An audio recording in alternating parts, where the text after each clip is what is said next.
coming up with Final Destination, and we'll get to that in a second, but did you get coverage on the treatment, or did you just write the treatment and then you started getting people reading it and interested that way? Originally, to get a TV agent, I used the concept for Final Destination as an X-Files spec.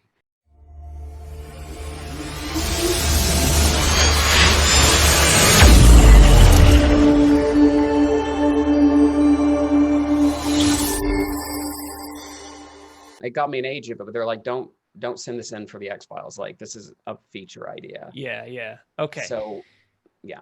So where did you come up with the idea of death as an antagonist? Because it's so original, and original ideas, original concepts like that really grab people. Obviously, it had never been done before.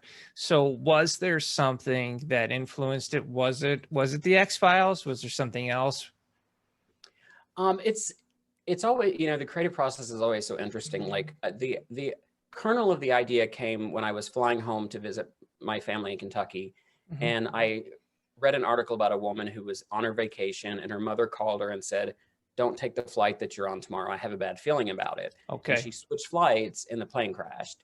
So I read this on a plane, and I just filed it away.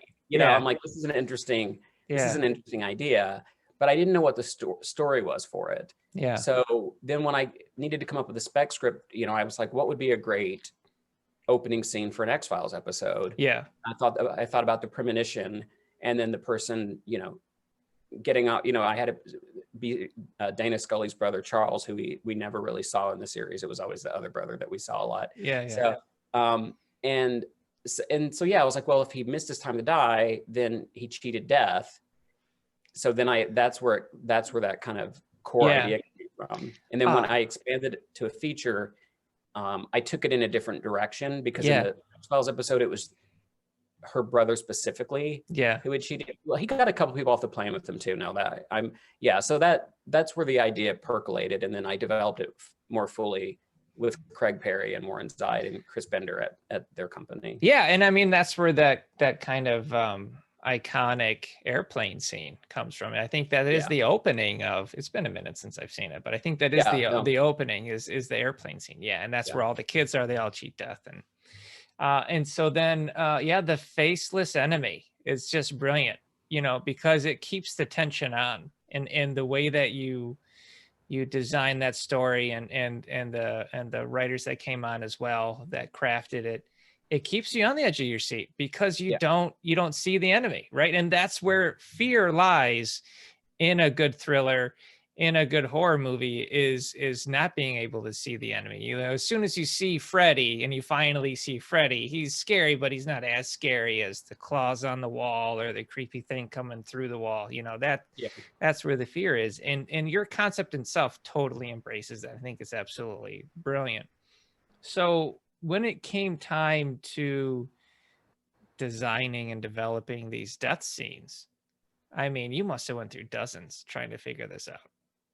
Well, it was very interesting because, I wrote the first draft of this script based off of my, treatment. And in my original script, obviously, again, with Nightmare on Elm Street being a big influence of mine, in the original draft of my script, the characters met similar deaths, but in my version, death, since it kind of messed up the first time, it couldn't just come back and kill them. So it basically mind effed them till they committed suicide, which is pretty grim. Yeah. But so it was a lot more Nightmare on Elm Street vibe to it in my original script. And what James Wong and Glenn Morgan did, which I think is brilliant, is they added the whole Rube Goldberg aspect of it. Right.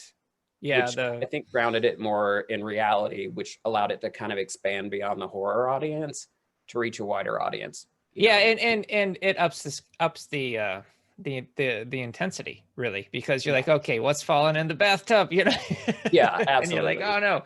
Yeah. Well, the other thing I want to mention about Final Destination, I mean, you talk Nightmare on Elm Street. Nightmare on Elm Street, to me, it holds up still to this day. If you watch to this day, I mean, the outfits and hairstyles have changed, but it is still creepy. Yeah. And I think Final Destination is the same way. I think the first one still holds up to this day. Scares are scares, and you wrote characters that you can get involved, can get behind, you know. I mean, you wrote characters that are empathetic and sympathetic in a way.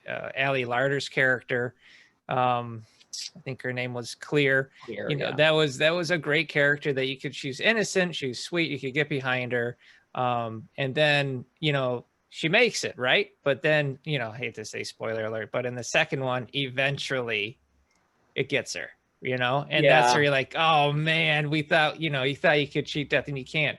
And I love it. So it's like, it's inevitable.